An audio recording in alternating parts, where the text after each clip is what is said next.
Hey all!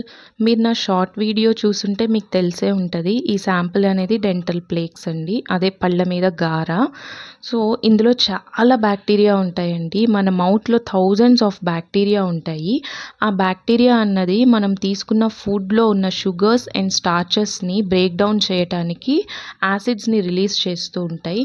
ఆ acids and మన food particles అన్నీ కలిపి ఒక లేయర్ లాగా మన పళ్ళ మీద ఫార్మ్ చేస్తాయి.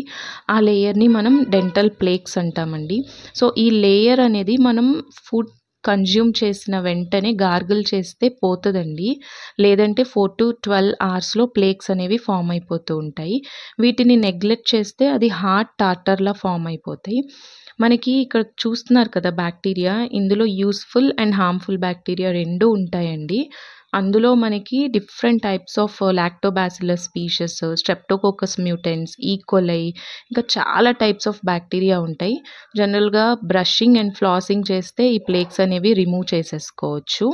లేదంటే మనకి gum diseases, cavities, bad breath, sensitive teeth, root infection ఇవన్నీ వస్తూ ఉంటాయి.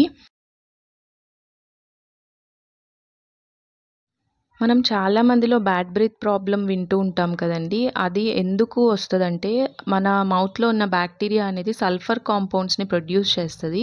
దానివల్ల ఆ స్మెల్ వస్తూ ఉంటదండి. అండ్ యానిమల్స్‌లో కూడా ఈ ప్లేక్స్ అనేవి ఫార్మ్ అవుతూ ఉంటాయి. చాలామంది బెడ్ కాఫీ తాగుతూ ఉంటారు. అలా చేయొద్దండి. మీరు బ్రష్ చేసుకొని కాఫీ కన్జ్యూమ్ చేయండి. ఎందుకంటే మనం ఇంకా ప్రెజెంట్ అయ్యున్న బ్యాక్టీరియాకి ఇంకా ఫుడ్ ఇచ్చి మల్టిప్లై చేసినట్టు ఉంటది. దానివల్ల ప్లేక్స్ ఫార్మేషన్ ఇంకా ఎక్కువ అవుతూ ఉంటాయి.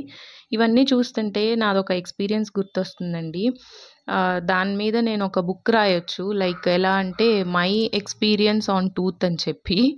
సో, ఏంటంటే నేను ఫిల్లింగ్ చేయించుకుందామని చెప్పి లాంగ్ బ్యాక్ ఒక 8 ఇయర్స్ అట్లా అవుతుంది.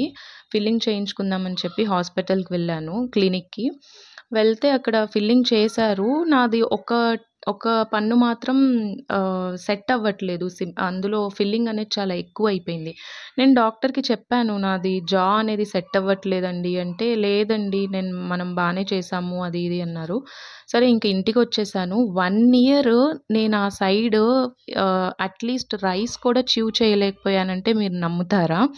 అండ్ ఇంకోటి జనరల్‌గా మేము రెఫ్రిజిరేటెడ్ వాటర్ ప్రిఫర్ చేయము. వింటర్‌లో నార్మల్ వాటర్ తాగుతుంటే ఆ పంట్లో ఆ వాటర్ అనేది తగిలితే చాలా పెయిన్ వచ్చేదండి.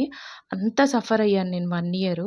తర్వాత మా ఫ్రెండ్ డాక్టర్ పద్మిని అని ఉంది డెంటిస్ట్. తన దగ్గరికి క్యాజువల్‌గా వెళ్ళాను కలుద్దామని.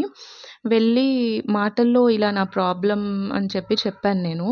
చెప్తే ఇంకా తను ఏం లేదండి 1 మినిట్‌లో జస్ట్ ఆ ఎక్సెస్ ఫిల్లింగ్‌ని స్కేలింగ్ చేసేసింది.